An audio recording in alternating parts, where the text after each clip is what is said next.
Ironheart really surprised me with these last 3 episodes. Welcome back, everyone. We're here to talk about Ironheart, episodes 4, 5, and 6, the last 3 episodes that just came out the other day. I finally watched them. People have been asking me my thoughts, and I'm here to share those with you. Was I wrong about Ironheart? Stay tuned to find out. This was a really interesting end to the show because the last 3 episodes are all directed by Angela Barnes. And I gotta say, I feel like the second half of the show is stronger than the first half of the show. We're gonna be talking about the second half, and I think this is also going to kind of be a full review of the show, but I'm going to be focusing mainly on the last 3 episodes. So if you missed my review of the first 3, you can click, there'll be something over here. You can click it and you can check that out. But to summarize a little bit for you, I watched the first 3 episodes and I wasn't super impressed. I can see the potential in the show. That's basically where I left it with, was like, I think there's potential. Episode 3 ended on a note that I was like, I want to know what happens next, so I'm invested, so that's good. But I thought some of the writing was weaker in this series, despite the fact that the acting I thought was still quite strong. And to pick up with these next 3 episodes, I will also say that I feel like the acting still quite strong. The acting is still there. It's still great. I really love Dominique Thorne's performance. Anthony Ramos in this is also amazing as Parker Robbins, the Hood. You really get to see him shine, I think, at the end of episode 3, where he's reeling over what happened to Cousin John. And then here, we also get to see a lot of the depth. And I love the final episode for him and everything it kind of gets into with what's going on with Parker. I just feel like there is so much depth to how Anthony plays the character. I really hope we get to see more of the Hood. That's something that my fingers are crossed. I don't know what we're gonna get of some of these characters after the show. I don't know if the Hood is going to reappear, but I hope so. And I think based on where the show finishes with the character, that it seems like we're alluding to, you know, some stuff happening in the future with Parker in regards to him reaching out to Zelma for assistance. So hopefully that leads somewhere, but we'll have to wait probably, I don't know, 3 to 4 years to see what happens with it. And that's like if we're also lucky and they actually decide to continue some of this stuff. But the acting, of course, doesn't end there. It's not just Dominique, it's not just Anthony. We had a guest star actor, which I knew was coming because I had actually heard about this when they did the big Disney convention. I've always wanted to go to that convention. You have to be, I think, like a Disney member. And one of the things that they announced was they said that Sacha Baron Cohen was going to be playing Mephisto in Ironheart, which also I kind of wish I didn't know about it. I wish it had been a surprise, but for me it wasn't. I didn't talk about it in my last review because I didn't want to spoil it for anyone who hadn't heard about it, because I know there are some people that I was even talking to about it that were like, I didn't know. And I was like, oh shoot, maybe I should keep that a secret for people. But I feel like there was a lot of Easter eggs referring to Mephisto as well in the first half of the season, which I also didn't want to point out because I didn't want to spoil it for people, but I'm sure you caught on to them if you watched the first 3 episodes. And so here comes Sacha Baron Cohen strutting his stuff as Mephisto. Man, he is such a good actor, and we are so blessed to have him in the MCU as Mephisto. That is a perfect casting to me. Perfect cast. And what I love about his approach to Mephisto is that there's such a presence to the character that he brings, and even the way that he speaks when he first appears, when he reveals himself to Parker and takes him into his magic pizza shop, which I also love. He has this voice, and it's although it's Sacha Baron Cohen still, his voice feels fresh at the same time. I feel like every time I see him as a character, I get the sense that he has really worked hard to build something completely new and distinct, even if it has overlap or similarities with obviously himself or other characters he's played before. I also love that he added in this idea of a British accent, that's more like Mephisto's natural sound, or the idea that Mephisto kind of just changes his sound and his look based on the person that he's talking to. That whole element of the character, I think, perfectly fits the villain And I just thought it was really cool. I feel like when he approaches Riri even, it felt to me like he had a bit of like a Tony Stark vibe, which was pretty cool and creepy. And I love when you just see him drop it too. As soon as Riri can tell, yeah, I'm not buying what you're selling here. He's just like, all right, I'm going to drop the act and I'm just going to be Mephisto. Also, I don't know if you guys caught it, but the whole little spoon reveal where he's reflected in the spoon and you see his true form, just the Mephisto form. I love that that's also in there. So everything they were doing with Mephisto, I loved it. I thought it was really cool. And people online had been talking about this idea of, you know, when Mephisto comes in, when Sasha comes in, he's gonna be saving the show, and the show's gonna be amazing because, you know, Sacha Baron Cohen is in it. And I gotta say, he does a great job. I feel like that was a highlight for me of the entire series, was just his performance, even though there's a lot of other performances that I love in it. I don't know if I would say like saved the show. I feel like that's not giving credit where credit is due to a lot of the other people that worked on this show that brought their A game. But I feel that people saying that, some of them are probably going to feel pretty justified. And hopefully everybody enjoyed his performance regardless. What I really enjoyed, I think, about Ironheart, and what I think especially the second half kind of beautifully sums up, is the idea that Riri is not a perfect character. She is a very fallible hero. We're introduced to her in the show, and she kind of is making all these wrong decisions. I mean, she's gaming the system to make money so she can build her suit. Initially, in the beginning of the show, when she's called into the office, she just has such a flippant attitude about her behavior on campus. And then basically being like, we know what you've been up to. We know you're like trying to game the system and make money on the side. And unfortunately, although we've been going to bat for you, although you're brilliant, you're going to be kicked out. It is what it is. And her idea of being like, I can't believe you would do this to me. Her reaction is so not what you would expect, I think, of a hero. And initially I thought, is the whole point that we're not supposed to be aware of this? Are we supposed to root for Riri even though she's making the wrong decisions? I think that it's complicated. And I think in the second half of the show, at least, what I picked up on was the idea that it is about the fact that she's making the wrong choices. And it is about her having to grapple with this accountability, but also with her having to grapple with her pain and her grief, and actually her trauma, accepting this, moving forward, and letting go of everything. You know, I think that is where the show is trying to take us with this second half anyways. And I honestly wish we felt more of that at the beginning, about this sort of conflict within Riri Williams. I just think the script doesn't lend as well to it in the first half. And even in the second half, I don't think the script is perfect, but it has some pretty strong moments, is what I would say. I like the idea of the series being about how are villains, criminals kind of created.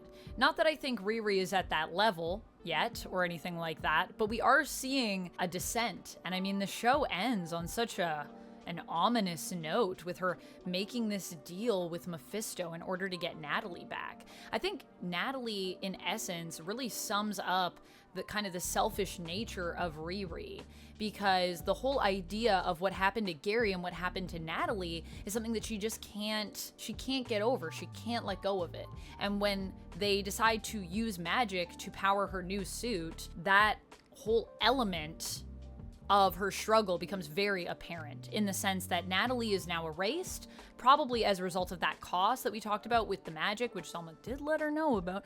So Natalie's erased, and Riri's reaction isn't to try to figure out like what's going on with that, why that happened necessarily, understand and accept it. Her reaction is, how can I change everything to fix this, to make Natalie as my AI return? I'm willing to do anything it takes. And what she really wants the hood for is she wants the hood in order to bring Natalie back. So now her motivations become less about stopping the hood for the good of everybody and stopping the hood so that she can take the hood and use it herself. And that is, I think, really interesting and a fascinating choice to have Riri make, and to explore this idea of her not really being aware of even sometimes why she's making these choices and the selfish nature of them. And I don't think necessarily that Riri is a bad person here. I just think Riri is blind to her own hurt at times. and it makes her make bad choices.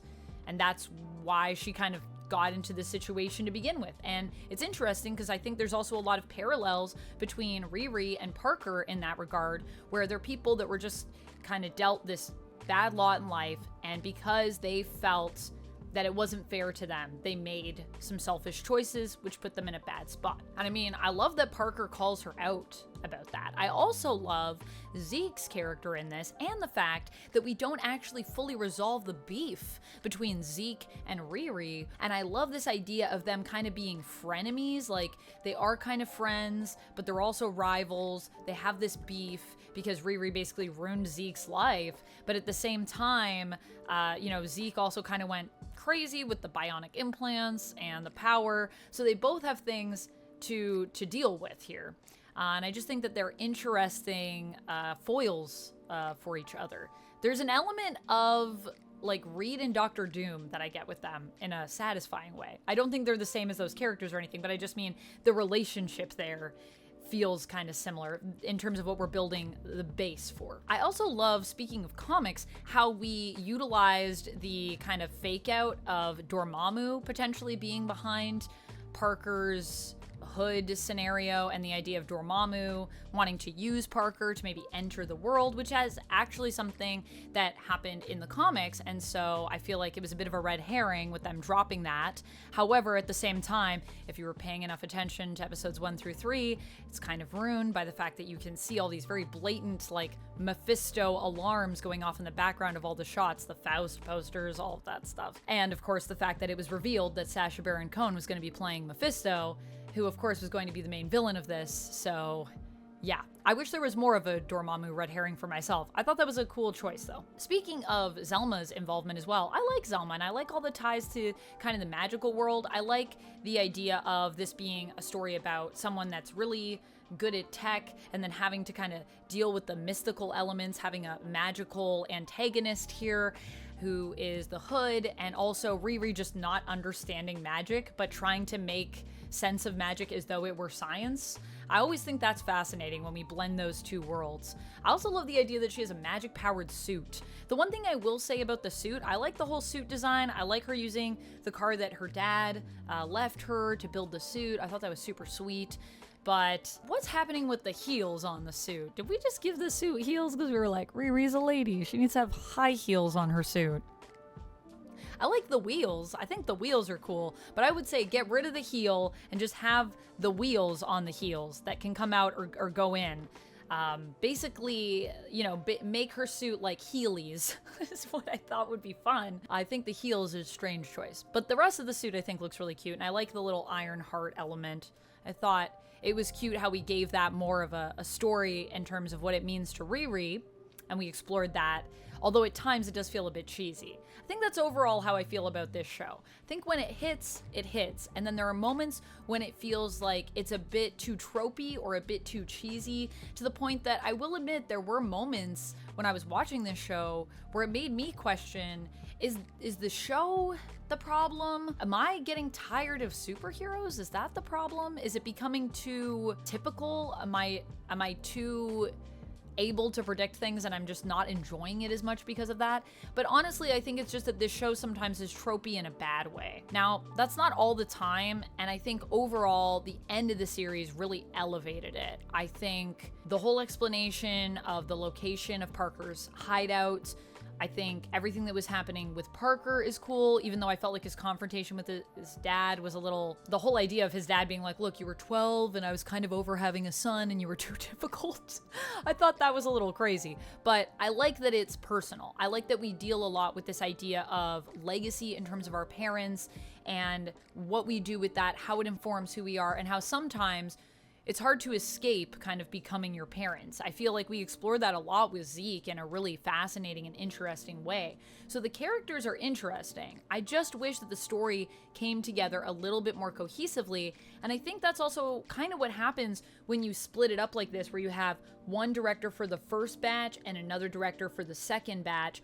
There's a little bit of a clash in terms of what the show is trying to say and the tone. I liked the second half better in terms of that, but what I really wish we had was not necessarily just one director throughout, because a lot of shows have different directors for different episodes, but I think we needed a stronger voice in terms of the overarching creative direction. So you needed to have a creator. I mean, I'm sure we had creators for the show. So our creator for the show is our writer for episode 1, for episode 6 as well. I just feel like there's not enough of a strong presence from Chinaka Hodge here in terms of what the show is trying to say in a way that is cohesive. It feels a little bit like this team just wasn't all exactly on the same page. So lots of cool stuff here. I wish it came together a little bit better, but man, it ended on a high note, so I gotta give it that. I will say, I think based on the ending, I think this is a really interesting and fun show to watch. I think there's a lot of people this will be for. I don't know if it was, necessarily for me. I don't know if it was my favorite show, but it has a lot of cool things that it wants to say. Overall, I'd give it a 3 out of 5. Still, for me, the ending didn't really change my mind in terms of making me go, whoa, this blew my mind and it was amazing. But there are lots of cool elements to this show. I definitely think it's worth a watch, and I think there's going to be a lot of people out there that will see this show and rave about it and say it's one of their favorite shows. So, don't live through my eyes alone. Go and gather different perspectives and see if it's right for you if you want to do that before you watch it and invest your time. However, if this piques your interest at all, anything I've said in my reviews, then I would say at least give it a shot, Maybe watch the first few episodes and see if it resonates with you. Although, like I said, episode 3 is really what hooked me. So if you watch episode 3 and you're hooked, I think you'll have fun at least with the ending. That's what I got for this one. Let me know your thoughts down in the comments below. Did you like Ironheart? Why? Why not? What worked for you? What didn't work for you? I saw a lot of positivity when I did my first review and a lot of people that were really loving it. So I'd love to know, for those of you that really loved the first 3 episodes, how did you feel about the next batch of episodes? And how did you feel about kind of the shifts? Did it feel like a shift, or did it feel more unified to you? Let me know your thoughts. I'd love to discuss with you, and I enjoy when you share your opinions. Even if your opinion is different than mine, you're still welcome here. Thank you so much for watching. I'll see you guys next time, and until then, stay nerdy. Bye! Also, if you like when I talk about Marvel stuff, check out this thing. What is it? It's a video.